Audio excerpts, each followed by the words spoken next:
जय श्री राम। मैं आयुष्य सिंह बेस्ट। आज मैं सबसे हाईलाइटेड मुद्दे के बारे में बात करने जा रही हूँ, वो है 100 रुपए का पेट्रोल। जी हाँ, लोगों का कहना है कि 100 रुपए का पेट्रोल देखा पहली बार। देश की जनता को बोलना चाहती हूँ कि बहुत कुछ आपने देखा पहली बार, लेकिन आप बताने में उसको संकोच करते हो। लेकिन अगर आप बताने में संकोच करते हो तो मैं बेड़ा उठाती हूँ इस चीज का और जनता को बताती हूँ कि क्या क्या देखा आपने पहली बार, और देखने की आदत भी डालो। मैं देश की जनता को बोलना चाहती हूँ जिनका कहना है कि पहली बार देखा 100 रुपए का पेट्रोल, तो जनता को बताना चाहती हूँ कि पहली बार आपने देखा होगा चाइना को पीछे भागते। पहली बार देखा 100 रुपए का पेट्रोल, पहली बार देखा होगा पाकिस्तान को घर में घुस के मारते हुए।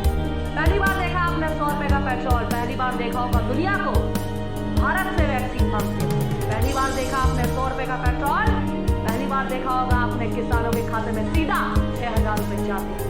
पहली बार देखा आपने 100 रुपए का पेट्रोल, पहली बार देखा होगा आपने गरीबों को फ्री राशन और पैसे और फ्री का सिलेंडर। पहली बार देखा आपने 100 रुपए का पेट्रोल, भाई साहब पहली बार देखा होगा आपने भारत का डंका विदेश में बजते। पहली बार देखा आपने 100 रुपए का पेट्रोल, पहली बार देखोगे आत्मनिर्भर भारत को और आदत डालो। और देश की जनता से बोलना चाहती हूँ जिनको 100 रुपए का पेट्रोल दिखता है, एक महीने में ज्यादा से ज्यादा कितना पेट्रोल भरवाओगे? 3 से 4 बार।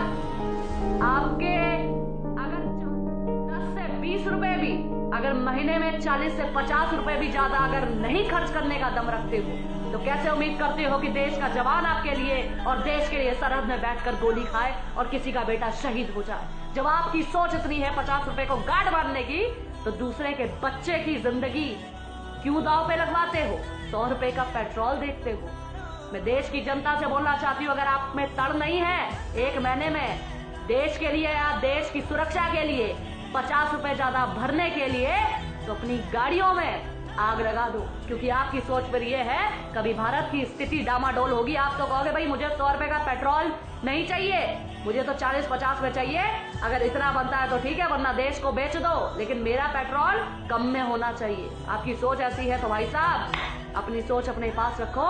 100 रुपए का पेट्रोल मंजूर है, लेकिन देश को बिकता देखना मंजूर नहीं है, और देश का स्वाभिमान उठता देखना मंजूर है और देखेंगे। और 100 रुपए का पेट्रोल पहली बार नहीं, इससे पहले भी देखा।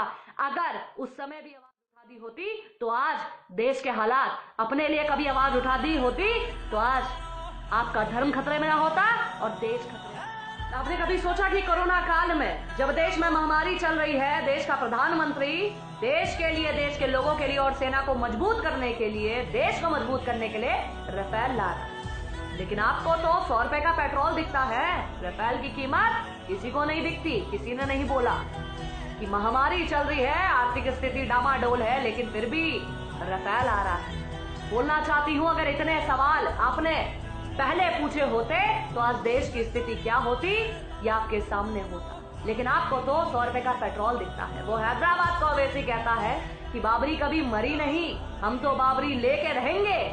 बाबरी जिंदा है सबके दिलों में और सामने भी, लेकिन तुम 100 रुपए में अटके रहना, तुम पेट्रोल की बात करना।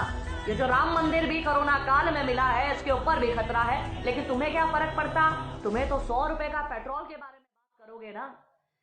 वो फैक्ट्स पे लड़ते हैं, वो पैसे पे नहीं, वो चीजों पर कि हम जाएं, हमारे बाद भी लोग लड़ते रहे इसके लिए और देखते रहे, इतिहास पढ़ते रहे और देश में कब्जा जमाए। तुम कहते हो 100 रुपए की पेट्रोल की बात करो, टमाटर प्याज की बात करो। इतिहास रहे ना रहे, धर्म रहे ना रहे, देश रहे ना रहे, हमारे बात कोई सीख पाए ना पाए, दूसरा कब्जा कर ले, हमें इससे मतलब नहीं। लेकिन देश में पहली बार 100 रुपए पेट्रोल को आसमान छूते पहली बार देखा। आत्मनिर्भर भारत भी पहली बार देखोगे और बहुत कुछ निश्चित रूप से पहली बार देखोगे। और जागो 100 करोड़ हिंदू, अरे जागो 100 करोड़ हिंदुओं, देश में हिंदू राष्ट्र भी पहली बार देखोगे। बोलिए जय श्री राम, जय हिंद, जय भारत।